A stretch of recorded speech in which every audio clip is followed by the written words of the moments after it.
nessa aula nós vamos fazer uma revisão de toda a matéria. Então, vamos relembrar EDO de primeira ordem, né, separável, pelo método separável do fator integrante. De segunda ordem, as homogêneas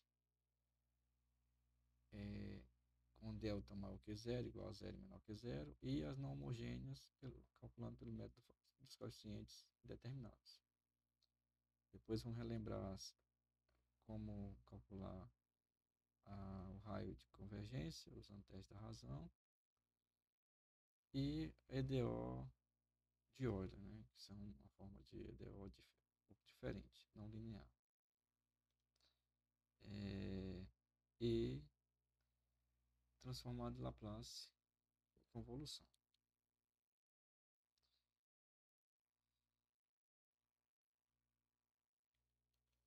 Então, a EDO de primeira ordem, ela é uma equação, resolvendo pela equação separável, né, é simplesmente separar o x de um lado e y do outro lado da equação. Então, aqui eu vou colocar o y do lado esquerdo e x do lado direito. Então, o y está multiplicando, passa dividindo, e o dx passa para lá multiplicando. Então, agora você só falta integrar.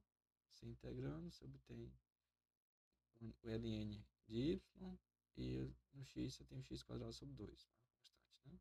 Então, é simples, é só separar as variáveis e depois integrar no final. E aí você aplica a exponencial nos dois lados, né? Você obtém esse resultado final aí. Pelo fator integrante, você vai multiplicar os dois lados por um fator integrante e o fator que multiplica o y vai ser o milhinha, né? Vai ser o milhinho. Aí, nesse caso, quando você faz isso, você calculando a equação diferencial para o mi, você obtém que o mi vai ser exatamente a exponencial da integral desse valor que multiplica o y aqui, né? Seria o p de x que é usado, né? Então, você obtém, por mi, nesse caso, a exponencial de x. Você multiplica toda a equação pelo exponencial de x, né, que é o fator integrante, nesse caso aí. O lado esquerdo pode ser escrito como sendo uma derivada, né, em x aí, do mi vezes o y, né? E o outro lado nesse caso, eu vou ter exponencial de 2x, né? Agora o resto é o quê? Integrar. Aí, integrando, você obtém um meio de exponencial de 2x, né? Agora falta o quê? Dividir pelo fator integrante. E aí você obtém isso aí. Então é assim. Aí, quando você tem a equação diferencial de segunda ordem, homogênea, você vai supor que que o y vai ser um exponencial de lambda x, né? E aí o lambda vai desce do expoente multiplicando, e aí você transforma a equação diferencial numa equação polinomial. E aí você transforma isso, né? Aí eu usei um R em vez do lambda, tá? Mas dá no mesmo.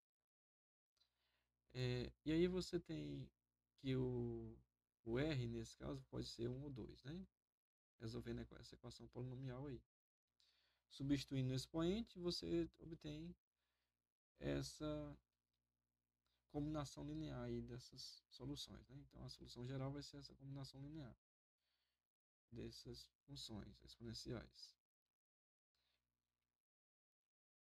No caso em que o delta é igual a zero, você vai ter duas raízes iguais. Então, você não pode simplesmente colocar C1 exponencial de C1 vezes a exponencial mais C2 vezes a mesma exponencial, porque você pode juntar as constantes e substituir por outra constante, né? E aí você vai obter que uma EDO de segunda ordem com um coeficiente só. Aí não faz sentido. Então você tem que obter uma outra função linearmente independente a essa primeira. Tá? Então, nesse caso aí, o R vai ser 1. Né? E aí, você tem que propor outra função. Nesse caso, a primeira função é exponencial de x. Você tem que propor essa outra função como sendo x vezes essa função aí. X vezes a exponencial. Né? Então, essas duas funções são independentes. São linearmente independentes. Então, por isso, você tem essa solução geral. Quando o delta é menor que zero, você vai obter uma solução imaginária. Né? Daí você, usando a relação de Euler, na relação de Euler você tem E elevado a I θ, como sendo cosseno de θ, mais I seno θ. Né? Então você pode traduzir essa exponencial imaginária em função trigonométrica, né? Cosseno e seno. Então a solução geral, quando você tem, nesse caso, um lambda I, por exemplo, aí, né? Você obteria cosseno de lambda x, seno lambda x, certo? Então, nesse caso, como lambda, essa constante é 1, então vai ficar simplesmente assim.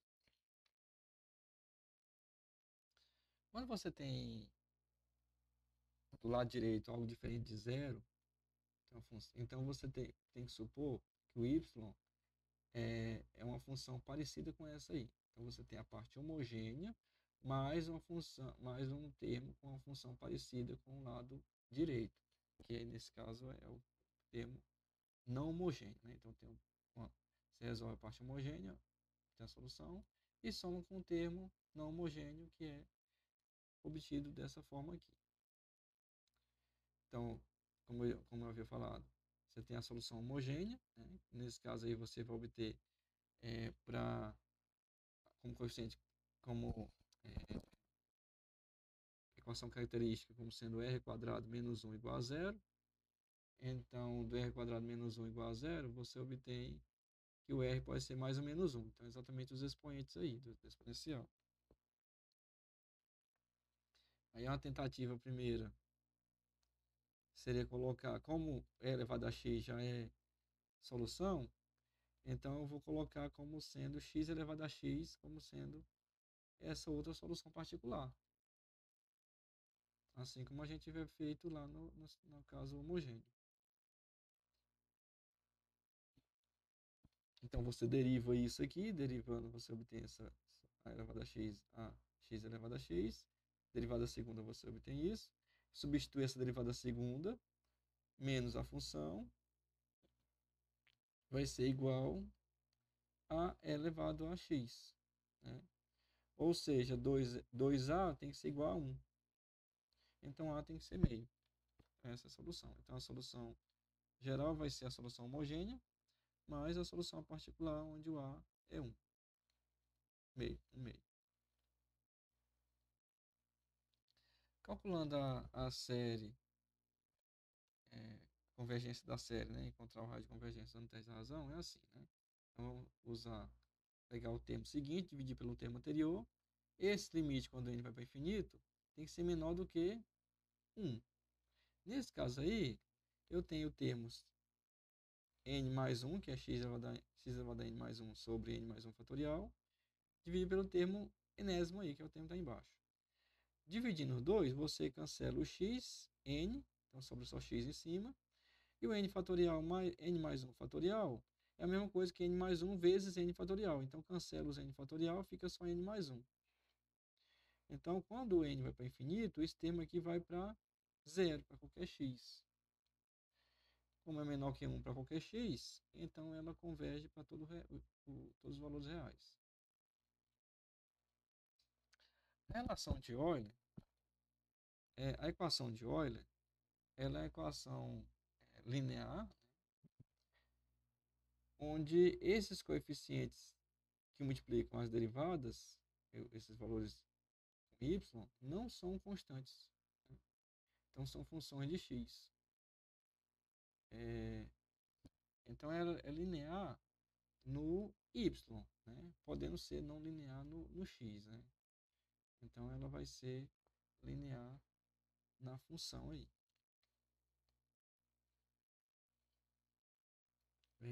Então, você vai subir você percebe que é, o mesmo valor da derivada, né? Você tem a primeira derivada aqui, vai ser o valor do expoente. Então, derivada primeira, expoente 1. Derivada segunda, multiplicando o expoente 2. Ou seja, se você derivar uma vez, diminui 1 no expoente, mas multiplicando por x, você aumenta 1 de novo. Derivada segunda, diminui 2 no expoente, mas multiplicando por x ao quadrado, soma o x2, né? Soma o 2 de novo. Então, volta o valor inicial. Então, isso acontece. Então, você preserva assim como você tinha lá na equação homogênea, que é exponencial, quando você deriva ela, preservava também. Tá? A ideia aqui é a mesma. Então, deriva uma vez, desce um R, deriva duas vezes, desce novamente, desce agora o R menos 1. E o valor da potência de x continua a mesma. Então, vai ficar assim no final. Né? Então, você tem a derivada segunda se transforma em R, R menos 1. O termo com derivada primeira transforma só em R e o outro com 1. Se resolvendo isso, você tem o termo com R, você tem menos R, menos 3R dá menos 4R.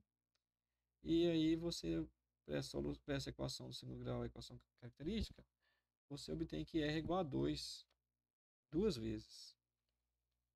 Então você tem como solução o x quadrado e como você tem que obter uma outra solução independente, você multiplica por ln de x. Então esse aqui é um padrão das equações de Euler. Quando você tem uma solução